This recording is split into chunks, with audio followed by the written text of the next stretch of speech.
Mes chers compatriotes, congolaises et congolais, je me nomme Jean-Guy Kishinkwa, je suis évangéliste et ce soir je viens pour rendre grâce à Dieu, pour témoigner de sa grandeur, témoigner de sa fidélité, pour l'accomplissement d'une prophétie, l'accomplissement d'une parole certaine qu'il a donnée de cela plusieurs années et qu'il vient d'accomplir en ce jour.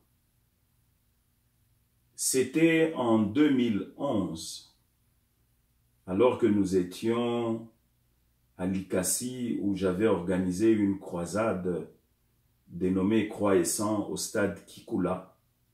Likasi, pour ceux qui ne connaissent pas, c'est au Katanga, à 120 km de Lubumbashi. J'avais organisé, comme je l'ai dit, une croisade au stade Kikula de 3 jours en fin du mois de juillet 2011. Et je logeais à Panda au guest house Marimondo. Un jour après que j'ai fini la croisade, c'était vers les 17 h, je me tenais dans la cour du guest house quand j'ai vu toute une panoplie, tout un cortège de véhicules entrer.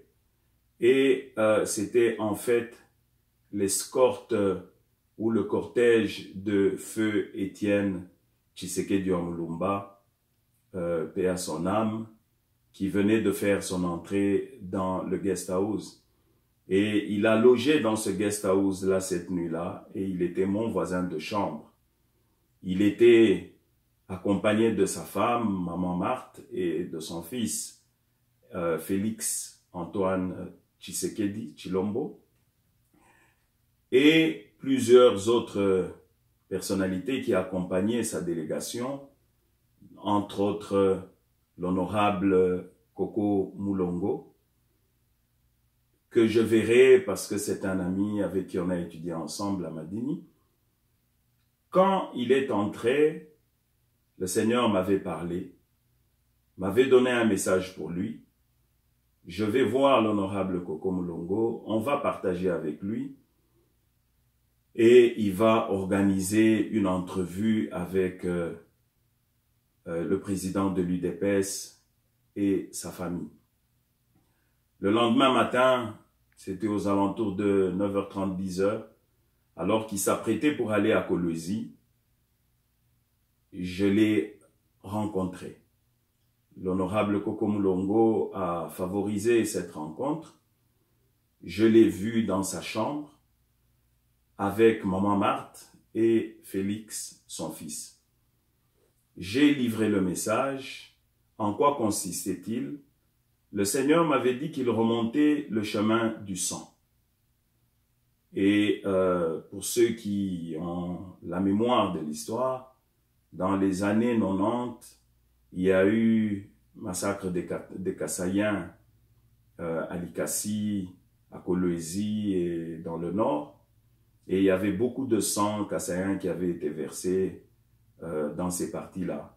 Et le Seigneur m'avait montré qu'en remontant la route du sang de Likasi à Kolwezi, quelque chose de malheureux pouvait lui arriver entre Fungurume et Tenke, à l'aller ou au retour. Et que il n'y a que le sang de Christ qui pouvait annuler, anéantir complètement les réclamations de ces sangs-là qui avaient été versés. Je suis entré, je l'ai vu, j'ai livré ce message-là et je lui ai dit encore, je lui ai dit en face, j'ai dit, papa Étienne, le Seigneur me demande de te dire que de ton vivant, tu ne seras jamais président de la République du Congo. Tu ne dirigeras pas le Congo. Tu vas bientôt mourir, mais à ta mort, après ta mort, ton fils, Félix, ici présent, s'il continue le combat, lui va diriger ce Congo.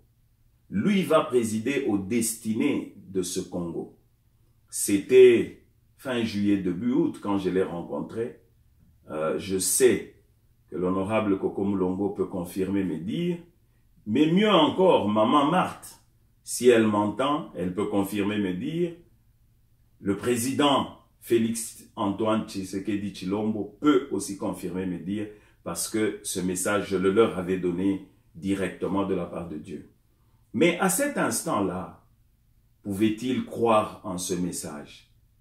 C'était en 2011, il faisait la campagne de Papa Étienne Tshisekedi.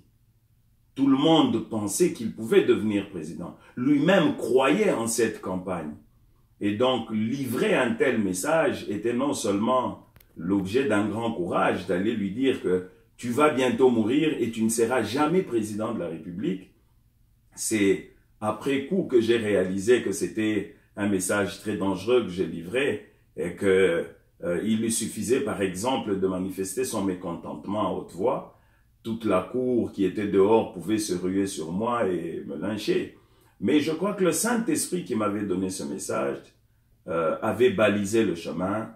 Je lui ai parlé et je fléchis mes genoux dans la chambre.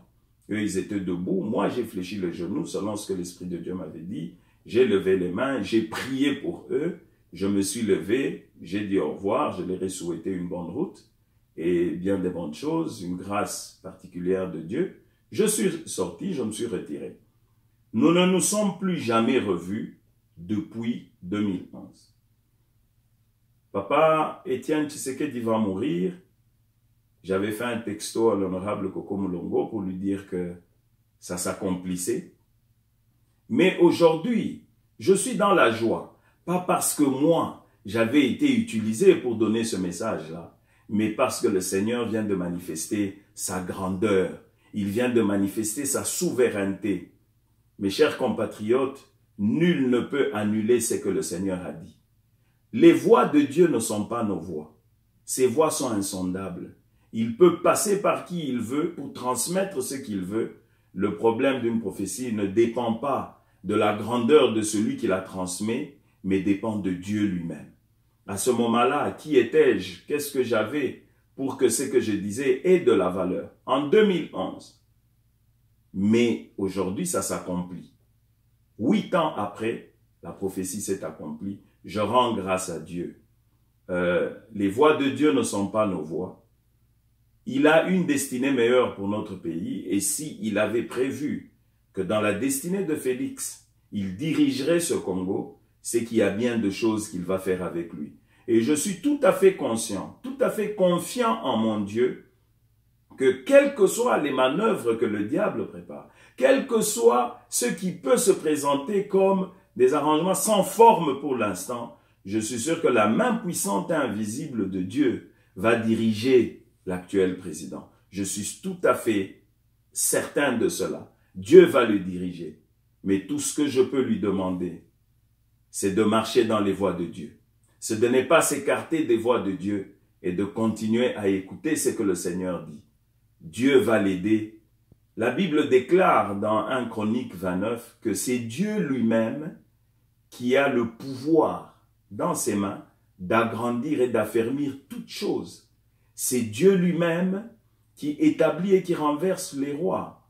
Aujourd'hui, il établit Félix comme président sur le Congo.